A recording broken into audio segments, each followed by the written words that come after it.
नमस्कार दोस्तों। मेरे डॉक्यूमेंट वेरिफिकेशन और नियुक्ति पत्र वाले वीडियोस में बहुत सारे कमेंट्स आए थे कि डॉक्यूमेंट वेरिफिकेशन में कौन कौन से डॉक्यूमेंट्स हमें रेडी रखने चाहिए। फ़िलहाल की जैसी आचार संहिता लग रही है, हम ये है ना मतलब कंसिडर कर सकते हैं कि अभी तो डॉक्यूमेंट वेरिफिकेशन होने नहीं वाला है। और पर फिर भी हमें रेडी रहना है अपने साइड से। अगर भगवान की कृपा हुई और अगर है ना सरकार की मंशा हुई तो हो भी सकता है।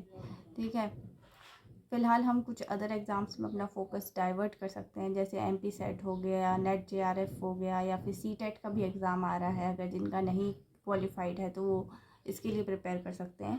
पर कौन से डॉक्यूमेंट्स की हमें ज़रूरत है उसके बारे में मैं बात करूँगी। तो सबसे पहले तो हमें चाहिए होगा हमारा आईडी प्रूफ, ठीक है, जो हम आधार कार्ड कंसिडर कर सकते हैं। उसके बाद हमें रिक्वायरमेंट है स्कोर कार्ड की। तो हमारा स्कोर कार्ड हम डाउनलोड कर सकते हैं साइट से, जो कि अभी भी अवेलेबल है। और मैं आप लोगों से कहूँगी कि आप इसकी पत्री बना कर रखें अपने पास, और उसकी एक दो एक्स्ट्रा कॉपीज़ भी रखें। अब स्कोर कार्ड और आईडी प्रूफ के अलावा आपको 10th एंड 12th की मार्कशीट, ठीक है, जो आपके पास ओरिजिनल भी होनी चाहिए। और ये जितने भी डॉक्यूमेंट्स मैं आपको अभी बता रही हूँ, इनके आपको 3 सेट्स बनाने होंगे।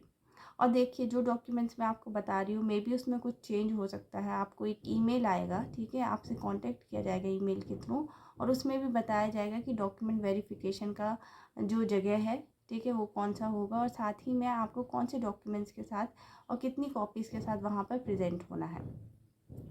उसके बाद आपको बीएड की सारी मार्कशीट्स, जितने भी फर्स्ट सेकेंड ईयर की जो भी मार्कशीट्स होंगी वो सारी लगेंगी।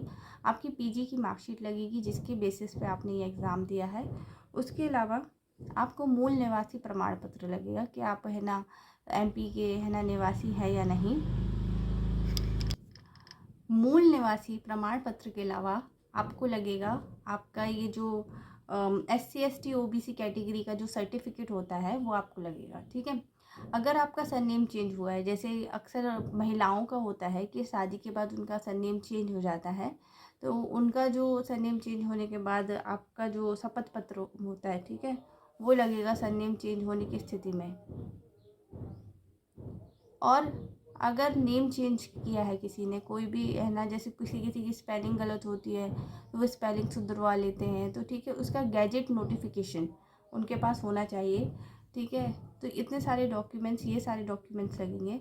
इसके अलावा मैं आपको कुछ जानकारी देना चाहूँगी अपने साइड से। जैसे कि आप देख लीजिए, आप वहाँ पे जब जाओगे डॉक्यूमेंट वेरिफिकेशन के लिए, तो आपके पास ईमेल होगा जिसमें सारे डॉक्यूमेंट्स लिखे होंगे कि कौन कौन से डॉक्यूमेंट्स रिक्वायर्ड हैं। अब उसके अलावा, इन डॉक्यूमेंट्स के अलावा आप ये देखिएगा कि वहाँ पे कितनी पत्री चाहिए आपको, वो भी लिखा होगा, ठीक है। और वहाँ पर जैसे ही आप जाओगे तो वहाँ पे एक ना स्लिप मिलेगी, उस स्लिप में लिखा होगा कि आपको टिक लगाना होगा कि आपने कौन कौन से डॉक्यूमेंट्स वेरिफिकेशन के टाइम पे फिल करे हैं, ठीक है। उसके बाद जब वहाँ पे चेकिंग होगी, तो जैसे आप वहाँ जाओगे तो जो आपने टिक लगाए हैं उनके बेसिस पे आप सीरियल वाइज लगाना, ठीक है। वहाँ पे आपसे फाइल में अरेंज करने को बोलेंगे, 3 फाइल में, ठीक है। जनरली 3 फाइल्स में अरेंज होती हैं, ठीक है। फिर वो वेरिफिकेशन करेंगे और उसका एक वेरीफाइड जो होता है ना कि हाँ वेरीफाइड हो गया, वैसा स्लिप लगाकर आपको एक फ़ाइल दे देंगे आपके हाथ में, ठीक है। तो इस तरीके से आपका डॉक्यूमेंट वेरिफिकेशन हो जाएगा, ठीक है। Thank you, keep watching and please subscribe my channel for further information. और जब तक है ना हमारा डॉक्यूमेंट वेरिफिकेशन नहीं हो जाता, क्योंकि मैं भी आप ही लोगों के साथ हूँ, मैं भी डॉक्यूमेंट वेरिफिकेशन का इंतज़ार कर रही हूँ। और मेरा भी है ना सोशियोलॉजी से वर्ग 1 में सिलेक्शन हुआ है। तो साथ बने रहिए, ठीक है, सफ़र में, और देखते हैं क्या क्या होता है, ठीक है, जॉब में। और मैं तो बहुत एक्साइटेड हूँ, ठीक है, अभी भी जबकि डॉक्यूमेंट वेरिफिकेशन के तो अभी चांसेस कम हो गए हैं। तो मैं आप लोगों से यही कहूँगी कि मन की शांति बनाए रखिए और